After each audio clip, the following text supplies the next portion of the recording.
तुमचो मुद्दो आयज तुम्ही प्रेस घेतला कित्याक खातीर आनी कितें तुमचे मुद्दे ना आम्ही जो आयज प्रेस घेतला तेजो मुद्दो की हायकोर्टान की जनरल बॉडी जी 10 तारीख आसली तो मुद्दो आसलो की इलेक्शना खातीर ते एजीन थंयसर इलेक्शन घेवचें ना म्हणून कोर्टाक सांगलें कित्याक सुरेश लक्ष्मण कलंगुटकर हेणी स्टे मागलेली आनी ते स्टेजीर त्यांनी लास्ट टायमार म्हणजे लास्ट मोमेंटाक उबो रावन सांगलें की एजी एटॉर्नी जनरल तेणी सांगलें एडमिनिस्ट्रेटिव्हच्या वतीन की आमी तो अजेंडान घेयना म्हणून आनी त्या प्रमाणे अजेंडा घेयना म्हणून आयज कॉरिडोरामुय येयलो पेपरान नोटिसूय येयला की तो अजेंडा ना म्हणून. आनी दुसरी गोष्ट जी ऑर्डर एडमिनिस्ट्रेटराक पळय काडल्या ती एडमिनिस्ट्रेटरान एज पर बायलॉज सगळे फॉलो करूंक जाय म्हणजे बायलॉजा प्रमाणे तेणी सगळ्यो गोष्टी करपाक जाय. बायलॉजा प्रमाणे जर तेणी गोष्टी करपाक जाय जनरल बॉडीच्यो जाल्यार तेणी पयले म्हणटा पळय ते लास्ट जी जनरल बॉडी जाल्ली गेल्या वर्साची ते तेणी पयली मिनिट्स वाचपाक जाय कन्फर्म करपाक जाय दुसरे ऑडिट रिपोर्ट सबमीट करपाक जाय पूण तेणी ते कांयच अजेंडान घेवंक ना.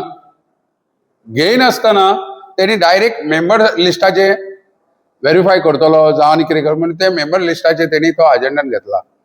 मेंबर जे असता ते जनरल बॉडीक व्हेरीफाय जायना ते एक्झिक्युटिव्ह कमिटी करता स्क्रुटनी आनी मेंबर करता. एक गव्हर्नमेंट ऑफिसर जो गव्हर्नमेंटाचो रिटायर म्हणजे जावं तो कामां तेका अपॉइंट करून एंटायर 12 तालुक्याचे तो कशें कितें व्हेरीफाय करपाक शकता मेंबर. फाल्यां आनी कोण येतलो भंडारी समाज म्हणून तेका तो इन्क्लूड करूंक शकता ना करूंक शकना. म्हणून जी पळय तेणी कितें पद्दत आहा ती तेणी पळय जे कितें जनरल बॉडी आपयल्या दोनूच तेजे पॉयंट आसले एक तो आनी दुसरो जनरल बॉडी इलेक्शन ठरोवपाची. इलेक्शनाचो मुद्दो तर गेलोच.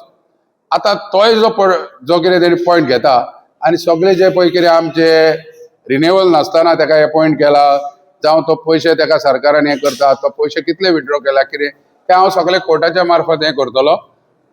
प्लस जे 20A सरकारान जे एमेंड केला ते हांव चॅलेंज करतलो कित्याक प्रत्येक एडवोकेट आमकां सांगता की तुमी 19 कम्युनिटी आहा आनी सोसायटी अंडर 1860 सोसायटीच्या अंडर रजिस्ट्रेशन केलां तेज्या पलीकडे हो जो कितें कायदो केला सरकारान हो तुमकां घातक आहा म्हणून कोणा आमकां तेन्ना हो तुमी चॅलेंज करचोच पडटलो. तेन्ना आमी तो चॅलेंज करतले कित्याक एखादे खंयचेय संस्थेक 3 वर्सां जर कमिटी असता आनी ती संस्थेर जर 6 म्हयन्यांनी जर एडमिनिस्ट्रेटर घातलो जाल्यार तेका एडमिनिस्ट्रेटराक त्या नोटिफिकेशना प्रमाणे एमेंड केला तितून 4 फावटी एक्सटेंशन दिवपाक पावर दवरला सरकारान आपल्या कडेन. म्हणजे तूं ह्या अर्दान कमिटीत गेली घरा हांगा 6 म्हयने म्हणजे 6 म्हयन्यांनी तेका 4 फावटी एक्सटेंड दिवंक शकता इतले तेणी एमेंडमेंट करून घेतलेले आहे सरकारान. म्हणून आमी तो एमेंडमेंट चॅलेंज करतले आता. थँक्यू.